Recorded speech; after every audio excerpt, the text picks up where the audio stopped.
So here we have our table with our things on it. I've sent you out some beeswax wraps, either a bee or a gingerbread man. This is a mixture I've made up myself. It's a mixture of beeswax and it's a mixture of this stuff, pine rosin or pine resin. It's the sap from a pine tree.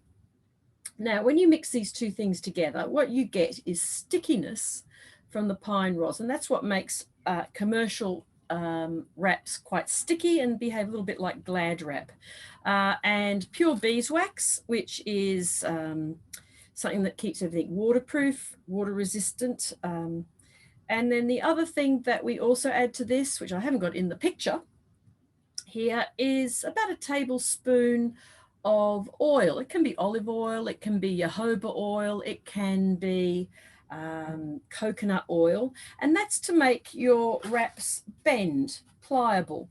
So wax for the waterproofing, resin for the stickiness so you can make your wrap cling around things, and we use beeswax. You can use soy wax. Beeswax is pretty good. It has purported to have antiseptic qualities.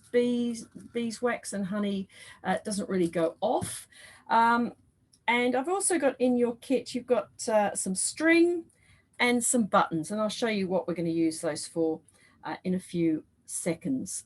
So just to show you first before we go on what you can do with a beeswax wrap. People get them. Here's one that I made earlier. This is a small one. You have a small one in your kit.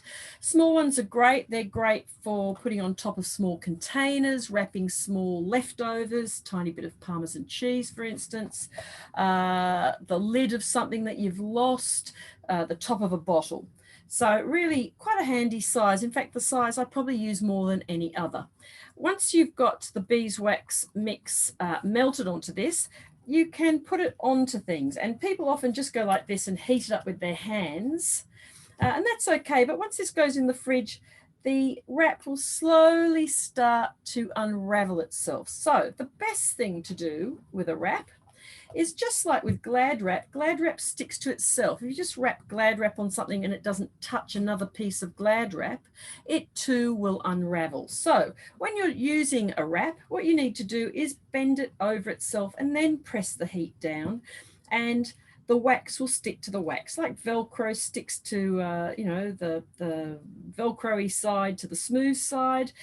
Same with beeswax wrap. So you'll get a much better hold or grip if you just do this simple thing when you're using your wraps. A lot of people don't realize that, and they find that their wraps kind of unravel pretty quickly and they're dissatisfied and give up using them. But actually, wraps stick to wraps much like Glad wrap sticks to Glad wrap.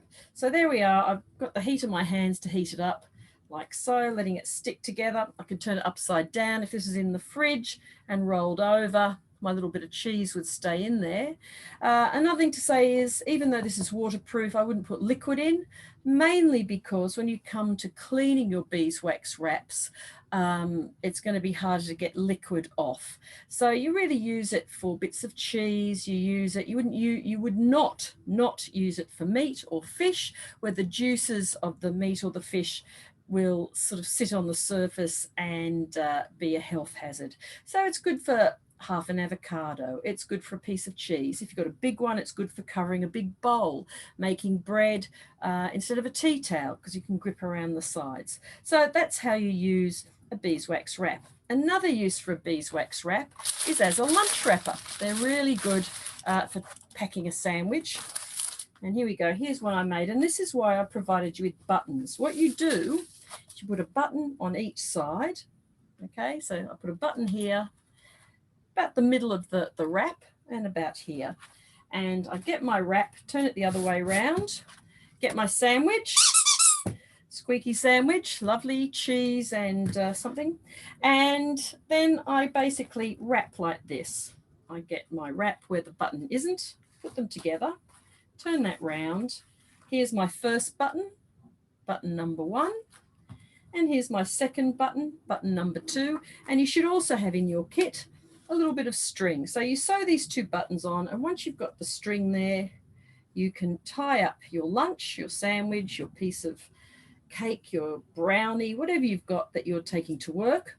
One thing to say, of course, this is not great for children who are young, because if they're under 3 or maybe probably even under 6, buttons can be a choking hazard. If one of these, you haven't sewn them on well enough, the button could come off in the sandwich. A child could inhale a button and choke. So I would use this method for an adult, really. And there you go. You have a nice package for a picnic or for lunch at work. So that's another way to use a wrap. And of course, you can use a wrap to wrap big wrap like this one.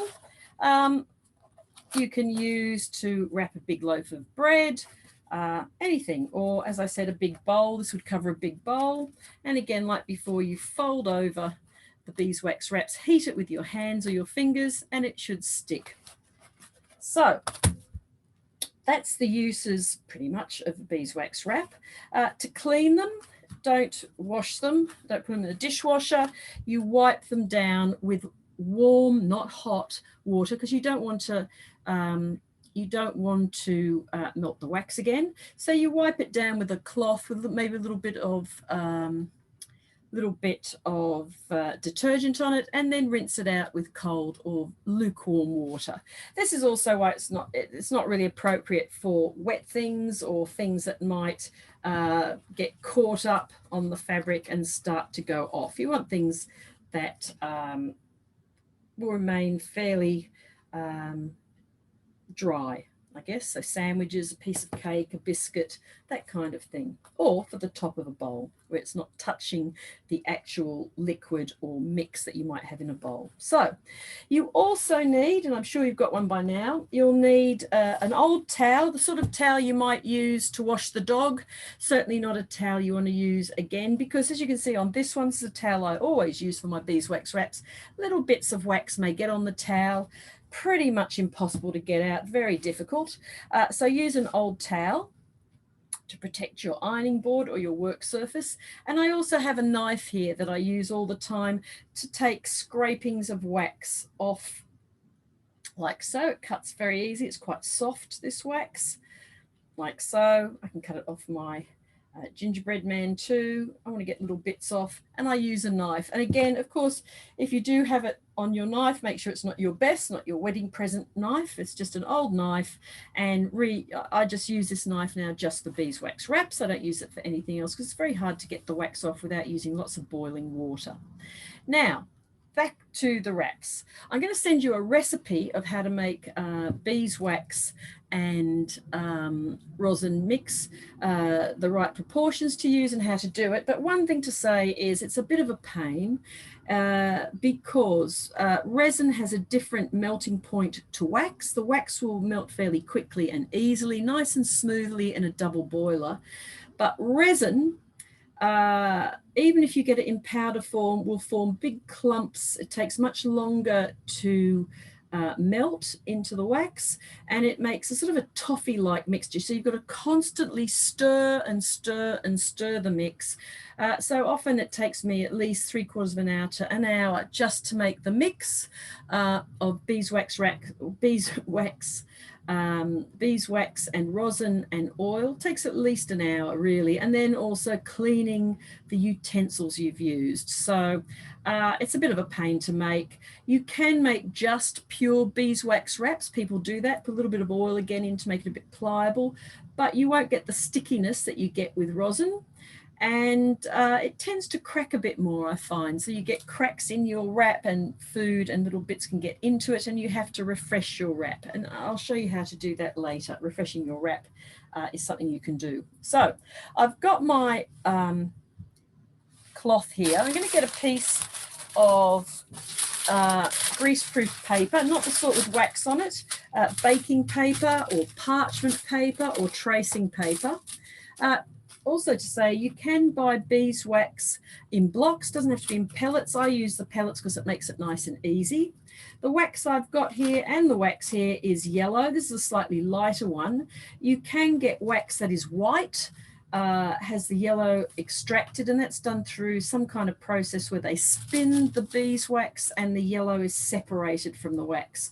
I use yellow because you can't see the white wax when it melts on camera so easily, and when you're learning how to make these, it's good to be able to see where the wax has gone. It's much easier when the wax is a bit yellow. But if you prefer, say for, you know, at Christmas time, you're going to make these and you want them to be that really nice, creamy, paler wax, then by all means use that. You can get it. And, you know, they look very nice. There's no difference in the wax. The wax is exactly the same. It's just had whatever the natural color is spun out of it. So I've got my first piece of parchment paper here, and the next thing I'm going to do is get my paper. Oh, sorry, my cloth, not paper. And I'll just be one second. So we're going to use the small cloth that you got. You can see around the edges here, I've cut with pinking shears. And this gives us a nice little serrated edge, which stops the cloth unraveling. You might ask, why don't I just sew it around the edges? But where the stitching goes, if I folded this over and had stitching going along to stop my cloth fraying, bits of food would get caught up in the stitching, bits of food would get caught up under the creases, and very difficult to clean because, as I said before, you need to use lukewarm water to clean these. You can't boil them or put them in the washing machine or anything like that. So use pinking shears to cut around. You can have a straight edge. That's not a problem. I'm using 100% cotton. You can use, I go to Spotlight and get cotton from the quilting section. They have beautiful patterns. It's 100% cotton. You should wash them before if you can, because there might be starch in the cloth, which would stop the cloth taking up the wax. Kind of blocks the wax from melting into the fabric. Or the other thing to consider, if you use a synthetic cloth, it sometimes won't take up the wax either. The synthetic fabric will repel the wax. So best to use 100% cotton, not too thick, not too thin. I don't know what sort of gauge cotton you would call this, but not too thin. You want something that's quite a tight weave, so the wax doesn't sort of, crack and go through the cracks. You want it to be a nice tight weave, not too light, not too heavy. And I'm just going to put my little cutout piece of material here, and I'm going to get a second piece of that baking paper. This one I've used before, so it's got a little bit of wax on it. I don't know if you can see. I'll just try and hold up to the camera. You can see there's a little bit of melted wax there. Reuse them as much as you can, because you can actually get some more use out of that wax until the wax works through the paper. Eventually the wax will start working its way through the paper, but keep using the paper while you can, because there's always little bits of wax you can use. Wax is a bit fiendishly expensive. So for instance, a tiny little one like this, I suppose it's about 100 grams. I can't see any weights on here, but that's probably about 100 grams. That would cost about $6 at Bunnings. So it's not very cheap stuff. So you want to use the minimal amount that you can. This is why I use this method as well, ironing, because it tends to use less wax than if I either melt the wax and brush it on with a brush, or if I put it in the oven. Both those methods use more wax than you need. Very hard to keep the wax down. So here's the first thing. I've got my other piece here ready to go. I'm going to turn over my material. Here's the printed side, we can all agree, and the other side is where the print is not so strong. Do it this way, because then when you melt the wax, you can actually see better where the wax has gone or hasn't gone, because sometimes we need to patch it up. Now, I'm going to get some of my, I cut this off the gingerbread man before. This is the wax mix that I've made, and all I want to do is just get tiny little bits, as small as I can get. So here's a little bit of wax here, and just smear it onto my cloth. Now I don't want to have it too close to the edge, because when we iron the wax and melt it on our cloth, wax tends to push out and wax will go onto the paper. The material just take up as much as it can. It can't take up any more. It doesn't take up layer upon layer of wax. It will merely soak up as much wax as it can, and then the wax will start to push out and go on the paper, and that's wasted wax. So better to not do it right to the edge, because as you push out, the wax will push out that way. I'll show you. You'll see as soon as you start doing it. So I just get these little bits of wax and put them, I don't know, about 1 centimetre apart, like so, not right up to the edge, as I said, so you don't waste it. And I just get, you can either cut this off with a knife because it's quite hot in here today. It means that the wax is pretty soft, very hot in here. In fact, I'm sort of dripping with sweat. I'm on a veranda with lots of light coming in, which is where I can shoot my classes because the rest of the house is a bit too dark. So there we go, got little lumps. You don't want them to be too big because if they're too big, you can't iron over them very easily. So I'm just putting these little lumps like so, centimetre gap between each of them of the wax rosin mix, which I got off my gingerbread man. And the next thing I'm just going to get, you've also got a little packet of the wax pellets. I just sprinkle a few of those on here and there just to make sure I've got plenty of wax, but not too much. You don't want to put too much on. That's really plenty that I've got there. That's all you need. And I'm just going to get my other piece of paper, which has a bit of wax on it. When you put paper on, especially if you've used it before, just make sure you use the right side. I've got another one here without a tear in it. Let's use that one. And you can just put that on top of there. I can still see my cloth through the paper. I'm going to get my iron, which should be fairly hot now. And I'm going to start to iron. Now, when I iron, I just use the tip. I don't put the whole iron down. I just use the tip, and I'll just show you. You can see I've just put the iron on and it's starting to melt. You'll be able to see where it's melted through the paper. As you can see there, where the paper is dark, that's melted wax. So I'm just going to keep going with that. Just melt the wax, iron around. It's a little bit not hot enough, so I'm just going to turn up my iron slightly. So if you have an iron that has temperature control, that is much better. Obviously, when you're doing this, look up, make sure there's no fire extinguishing unit up there, no, so you don't get showered with water and set off the fire alarms if there's smoke.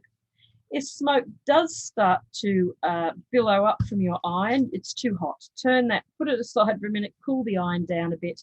You don't want smoke appearing. You can see you can see where the wax is melting. Mine's pretty cool iron at the moment. It's not too hot. And I start pushing around that wax. Again, I'm holding my arm at an angle.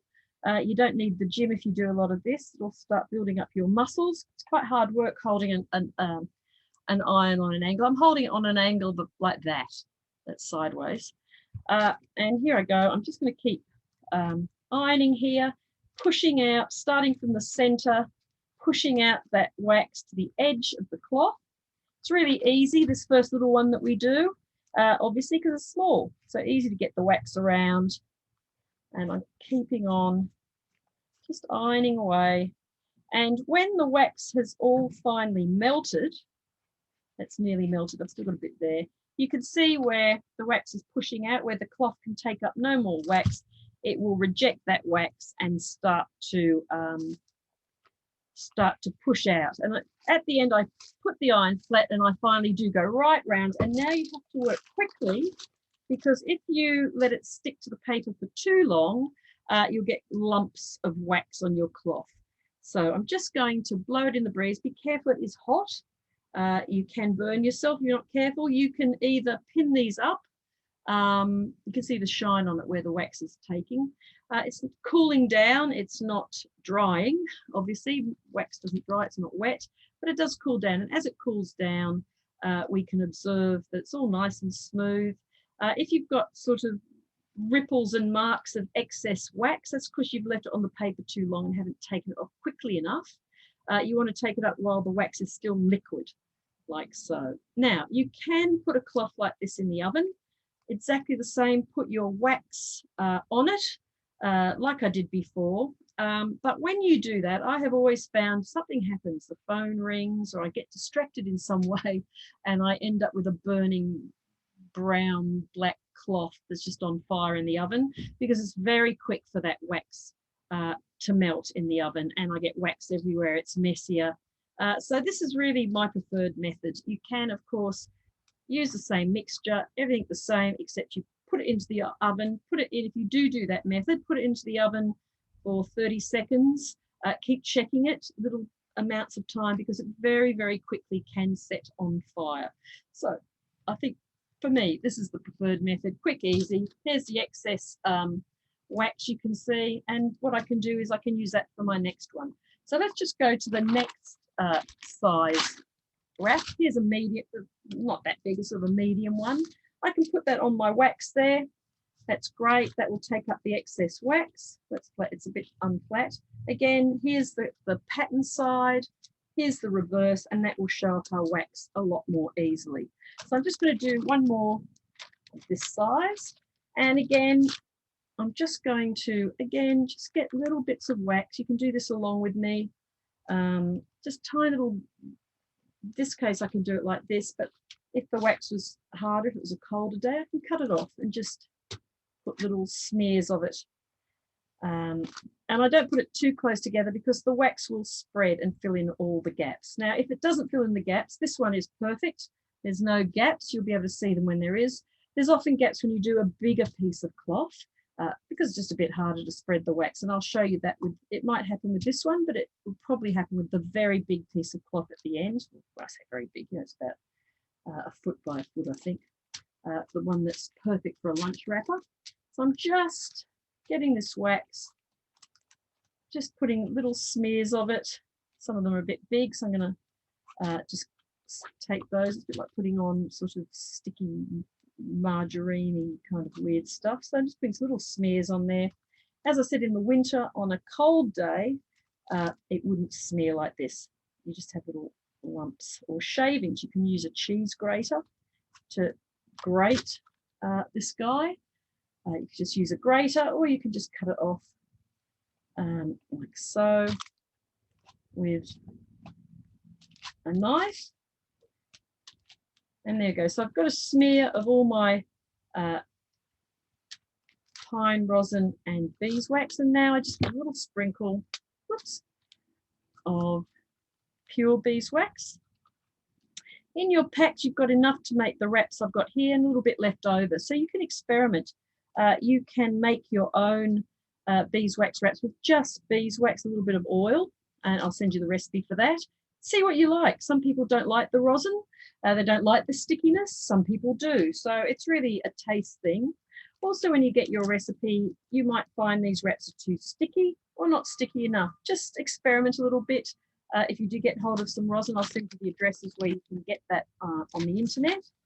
And you can experiment by putting in more rosin to make them more sticky or less rosin to make them less sticky. It's totally a taste thing, what you want to have. Eventually, the stickiness does wear down a bit. It doesn't stay sticky forever. You can re-wax these if they start to get chipped. All you need to do is sprinkle a bit more of your rosin mix or your beeswax straight onto the cloth and redo this. You can add more wax to it if it starts to lose its waxiness. They should last between anywhere, I don't know, 3 months to 6 months. Keep them flat. Don't roll them up and don't fold them. Just put them flat in the drawer and they'll last a bit longer. Anyway, let's get on with this one. So I've got my iron again on an angle. I'm going to start in the middle. I want that wax to push out to the edges like so. I don't want to push all the wax out first and then come back and all the wax is gone. So I start as much as I can towards the middle of a wrap, and I'm just pushing up. I'm going to push up my temperature a bit. It's just not up. There we go. It's not quite hot enough, so I'm just going to just push up that temperature, and I'm just using the tip of my iron. My iron is not at all hot enough. I don't know if the thermostat's kicked in or something, so I'm just going to put it on higher. And there I go. I'm just melting that wax like so. Now this video I'll probably keep up on YouTube only for about a month because for copyright reasons I really don't want it to kind of spread further than the class. So please, you know, make sure that if you've got any notes to take or have a little practice run along with the video for the next month, and then it will probably come down. Just depends on how many people have looked at it, because obviously I like to save this for my classes. So there I go. I'm just pushing that wax around. You can see it's nicely melting everywhere. Tip of my, and you can see when I push hard with my iron, it pushes that wax out. As it melts, it just pushes along right to the edges. That's why we don't put wax all the way to the edge, because the wax will just simply naturally run to the edges. I can turn it around, of course. I don't have to keep it all in one position if it's easier to get at this way. So there I go. I'm pushing out my wax like so, and over here. And there inevitably might be little bits that I miss. So all my wax I can see is melted. I now get my iron and quickly give it a quick run over the whole lot, pull off the cloth as fast as I can, and take out my wrap like so. Blow it in the breeze. Be careful not to hurt myself and burn myself. Let that cool down a bit. And when I put it back on the paper, I'll be able to see if there's any patches I've missed. It's not too bad. There's a couple of spots, but they're really pretty tiny. And I'll show you. Just letting it cool down. This wax here is still a bit wet. So here, I've got on my paper, got a bit of wax there, so I'll just make use of that wax. But if you look, I don't know if you can see on camera, there's a tiny patch here and a tiny patch there. So all I need to do is just get my, it's just see it's a little bit paler there, where I've missed a bit of wax. You can see where the wax hasn't gone, because it'll be a bit lighter. I'm going to get my paper, which has already got wax on it. If it didn't, I would just put a bit more wax there, get my iron, and just fill in that corner with melted wax. Quick again, take it off. So I've patched up that bit, and there was another little bit. Here we go. There's another little bit just here. So I'm going to put that on the wax, put the paper on top, and simply just repair those little bits that just don't have the wax. I don't do the whole thing. I just repair a little bit, you can see there. And quickly take it off, and now let it cool. And now I have this size is probably good for a piece of cheese. Here's the other one. As they cool down, they get a little bit more stiff. So there's our first two small wraps. And now let's do our big one, because there's a couple of things you might find useful with the big ones. So the big one now, here we go. Just not sure why my camera's frozen here, sorry.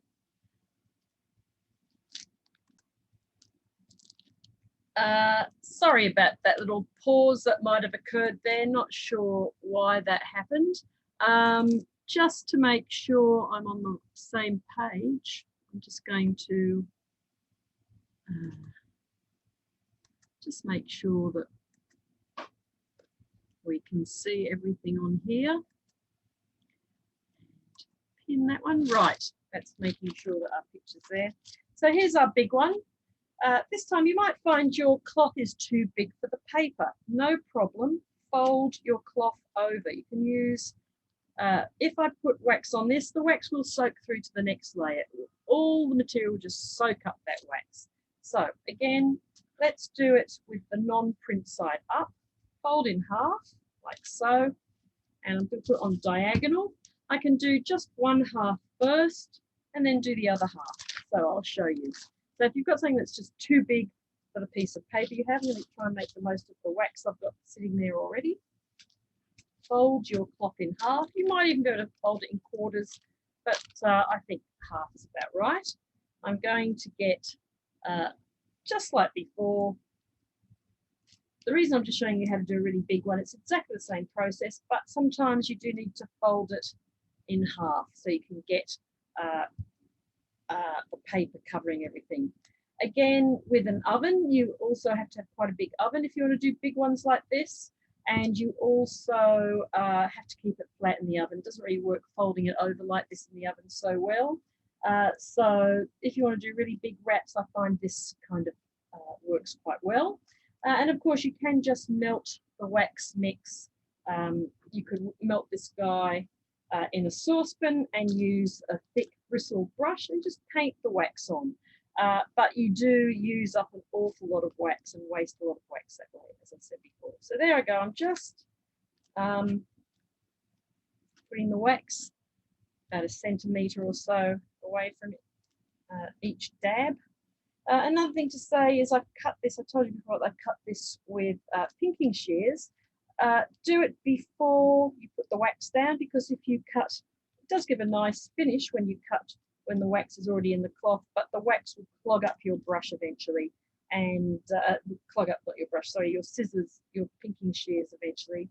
And pinking shears can be quite expensive, so you don't really want to clog them up with wax that you can never get out. So there I've got just half of my wax wrap there, and I'm just going to, here I've got a bit more wax. Be careful when you put paper down if there's already wax on it. It's very easy to put the wrong side up and then you get wax all over your iron. Now if you get wax on your iron, just wipe it off while the iron's still hot as much as you can. That's the only way to really get it off an iron, is to get it off a hot iron. You won't get it off if the iron's cold so easily. And you can see I'm just melting. Oh, I forgot to put the beeswax, the pure beeswax on, sorry. That's not a problem. Even if you get to do something, you can fix it. It'll just remelt, so it's no biggie. I'm just going to put that sprinkles of pure beeswax there in between my rosin and wax mix, like so. I might just put a little bit more rosin and wax mix down here. There's a little bit of a gap. So I'm just going to put that in there and there. And just make sure I've got a nice even distribution of wax and pure beeswax. And I'm just going to pull that paper, make sure the paper's on the top. And again, with the tip of my iron, just start melting that wax around like so. If you do get streaky bits of wax because you've left it on the paper a bit too long, just re-iron it. That's all you do. Once the wax is set, you can always remelt it if you've got a mistake. So just like there where I forgot to put on the pure wax, I didn't have enough wax, I can just, no problem, just add the wax I need and just start ironing again. It will re-melt, so it's no big deal. There we go. I'm just going round and round the tip of my iron, just melting. And I nearly burnt myself then, but I didn't, so that's lucky. There you go, with the tip of iron, you can see that wax spreading along as I go. And of course, that's not the edge of the cloth anymore, so I'm quite happy for it to all just spread as much as it wants to into the other bit of other side of the cloth. And there we go, I'm going. And then I just do this, give a quick iron, and you can see, I'm going to look at the other side, you can see the wax has gone right through. A bit hard to see, but it has. There are patches, and you'll see those. If I go like this, you can see where it hasn't gone. So I'm just going to patch those up. That's no big deal. So I'm going to do the other side first, though, and I'm going to patch up where it all needs to be patched up at the end. So now I'm going to fold it again. I'm going to do the other side. Once this is cooled down, I'm going to fold and do this side. You see there's the wax. You can see it on camera. There's where there isn't wax. I'm going to fold over again with the non-printed side out. Whoops. Place, there's something, a little bit of something got caught there. Place my cloth there. And we can see from last time that the wax went right through to both sides. So you can see it's quite a good way of spreading wax on something big. So here we go. I've got my gingerbread man, going to cut off some little shavings. As I said, you can use a grater, but in this hot weather, it does stick to everything. So I'm just cutting it off and using my fingers to make little smears because it's so hot. Like so. Again, reminder not to make them too big because it's hard to get the iron over big lumps of wax. So you want to try and make it as flat as you can or as small as you can. So there you go. I'm just smearing on that semi-melted wax like so. And here. And here. And this will be our last wrap. So you've got 3 wraps in the pack. And as I said, you've probably got enough there for a couple more wraps. You can use old sheets. You don't have to have brand new cloth as long as they're cotton. So old duvets can be quite good. Shirts, you can give someone beeswax wraps made out of their old shirts. So they're quite fun. And again, you know, they're pretty expensive when you buy them, but once you have made a batch of rosin and beeswax like this, you can appreciate why they're expensive. It just takes a long time, and it's something you've got to keep stirring. I suppose you might have big industrial machines in some places that will do the work, but I think most people actually end up doing this by hand. So you can see why they're $30–40 sometimes for one wrap. There's a lot of work in it. I would never bother to sell wax and rosin bees. It's just too labor intensive, and people just say, why is that so expensive? Rosin is hard to get at the moment. With COVID, it's been quite difficult. Shipments haven't come through, but I will include a couple of stockists in Australia that are reasonably priced. One on eBay, and I think one's on eBay, but at the moment he's a bit sold out, and one in Perth. And rosin is used for all kinds of things. It's used, musicians use it for stringed instruments, so that the strings are slippery, that you can, or grippy, so you can play. There's an ant in there. I'm not going to iron the ant. Let's just be on the page. Let's see, get out of here, ant. Okay, so I moved the ant out of the way of the hot iron, and I'm going to start ironing again. So rosin is used in, powdered rosin is used in ballet shoes, to get a grip.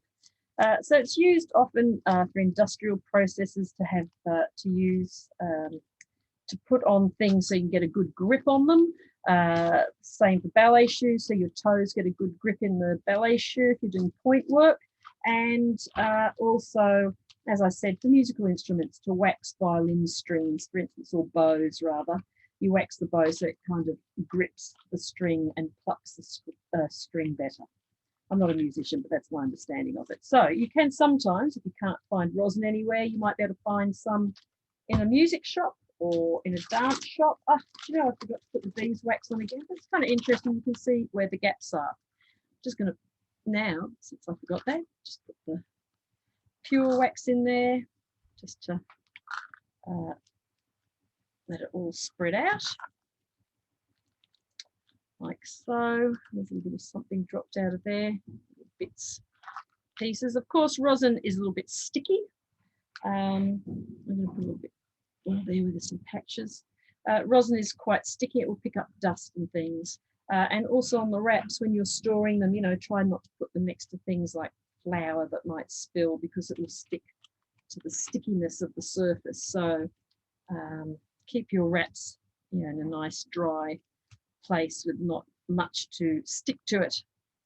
Inside a drawer is perfect. Dust will certainly stick to rosin. It's quite sticky, as you probably find with your hands as you're doing this. So here you go. I've just put some beeswax on there because I've got to do it all at one time. Again, not a biggie. And I'm just going to, again, just melt my wax that I have there, filling in the gaps, letting the wax just move around the cloth, and it should go right through the cloth to the other side, and any excess wax is always pushed out off the cloth onto the paper. So just ironing here, like so. Still with just the tip of my iron. I'm not putting the whole iron down. And all around. It gets quite heavy work, especially when you're doing the big ones. And there we go, just ironing away, getting all that wax melted, pushing out towards the edges. And when it looks like it's all melted, as this does, do a quick run of the whole iron just to really spread that wax out and make sure it's melted everywhere. Pull off the paper quickly. Now this time, of course, we pull apart the cloth. And here we go. I've got the side which is already cooled, just letting it cool off. And when I eventually put it back down on the paper, I'll be able to see where I missed. So very easy to see here where the wax hasn't taken up. Here, a little bit here. And so I just patch that up, just like before. Where I've missed it, I can just put some little bit more wax in those spots, and then it will be done. So I'm just going to put some rosin there, rosin and wax there, there, just in all little spots. I'll do it all at once here, like so, because there's quite a lot of it here. And I've got some there I'll need, and here, and here. And lift it up. There's not a lot of wax on this bit of paper. Not a lot of wax on the top. This big sheet really soaked up any of the excess wax that was around. So I'm just going to keep patching up. If there's excess wax on the paper, I could make use of some of that, but there isn't. So again, just get the little patches that haven't got the wax on them. Patch those up like so. And then we should be finished. So here we go, putting the paper down again, just doing the little bits which weren't melted. There's one, you can see there's still a bit there that isn't melted. And as soon as that's melted, press flat, pull off, because I'll get that, I don't want it to be swirly with wax, just spilt, and let that just pull off a bit. So you can see the one I just did, I think it was here, yeah, it's still warm, that's done. Now I'm going to do another bit here, like so. Always checking the paper you've got the right side, because it is so easy to use the wrong side and then get wax all over your eye and you'd be surprised. You can see I'm just melting those patches I can get to here, like so, and down the bottom here. And one quick, I can see a bit there, one quick wipe over that, pull off the paper. You can see now there's less and less of those little patches. Cool it down before I put it back on the paper, because otherwise I'll get little bits of streaky wax. And I've got this bit here. I'm going to add some pellets and some wax onto that one. Take a bit more of his head off here. And just cut off a bit there. You kind of get a feel for how much wax you need for each of these little patches, and how fast the wax will move after you've done a few of these. Get a sense of how not to waste the wax. And I'm just going to put one more little patch here, hasn't got enough wax on it. I'm just going to put a bit there, like so, maybe a little bit there, a little bit there, just to be a perfectionist. I mean, if you have this wax wrap and there's some little patches around the edges that aren't quite waxed, it's not the end of the world, but it's good to get it done if you can spot them.